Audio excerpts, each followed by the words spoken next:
Hi friends, welcome back. Sunil Priya vlog. ಇದು ಮಂಗಳವಾರದ vlog. ಬೆಳಗ್ಗೆನೇ ತಿಂಡಿಗೆ ಚಪಾತಿ ಮಾಡೋಣ ಅಂತ ಹೇಳ್ಬಿಟ್ಟು ಚಪಾತಿ ಹಿಟ್ಟು ಕಲಿಸ್ತಾ ಇದ್ದೆ. ಅಷ್ಟರಲ್ಲಿ ನಮ್ಮ ಮನೆಯವರು ಕೂಡ ಎದ್ದು ಬಂದು ಬಿಸಿನೀರು ಕುಡಿತಾ ನನ್ನ ಜೊತೆ ಸ್ವಲ್ಪ ಹೊತ್ತು ಮಾತಾಡ್ತಾ ಇದ್ರು.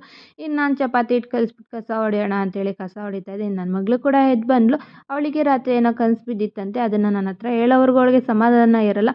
ನಾನು ಅದನ್ನು ಕೇಳ್ಕೊಂಡು ಕಸ ಹೊಡಿತಾ ಇದ್ದೆ. ಅಷ್ಟರಲ್ಲಿ ಅಮ್ಮ ನಾನು ಹೊರಗಡೆ ಕಸ ಹೊಡಿತೀನಿ ಅಂತ ಹೇಳ್ಬಿಟ್ಟು ಅವಳು ಕೂಡ ಹೊರಗಡೆ ಕಸ ಹೊಡೆದು ಬಾಗಿಲು ಒರೆಸ್ಕೊಟ್ಲು. ಇನ್ನು ನಾನು ಬಾಗಿಲಿಗೆಲ್ಲ ರಂಗೋಲಿ ಹಾಕ್ಬಿಟ್ಟು ತಿಂಡಿ ರೆಡಿ ಮಾಡೋಣ ಅಂತ ಹೇಳಿ ನಾನು ತಿಂಡಿ ರೆಡಿ ಮಾಡೋಕ್ಕೆ ಹೋದೆ. ಅಷ್ಟರಲ್ಲಿ ನಮ್ಮ ಮನೆಯವರು ಕೂಡ ಸ್ನಾನ ಮಾಡ್ಕೊಬಂದು ಪೂಜೆಗೆಲ್ಲ ರೆಡಿ ಮಾಡಿ ಅವರೇ ಪೂಜೆ ಎಲ್ಲ ಮುಗಿಸಿದ್ರು.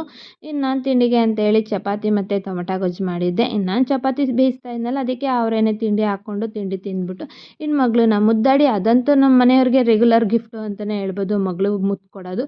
ಇನ್ನು ಅಜ್ಜಿ ಇರ್ತಾಯಿದ್ರು, ತಲೆ ಬಾಚ್ತಾಯಿದ್ರು ನನ್ನ ಮಗಳಿಗೆ. ಆದರೆ ಇವತ್ತು ಅಜ್ಜಿ ಇಲ್ದಿರೋ ಕಾರಣ ನಾನೇ ಅವಳನ್ನೆಲ್ಲ ರೆಡಿ ಮಾಡಿಬಿಟ್ಟು ಇನ್ನು ತಿಂಡಿ ತಿನ್ನಿಸಿ ವ್ಯಾನ್ ಹತ್ಸೋಣ ಅಂತ ಹೇಳ್ಬಿಟ್ಟು ಹೋದೆ.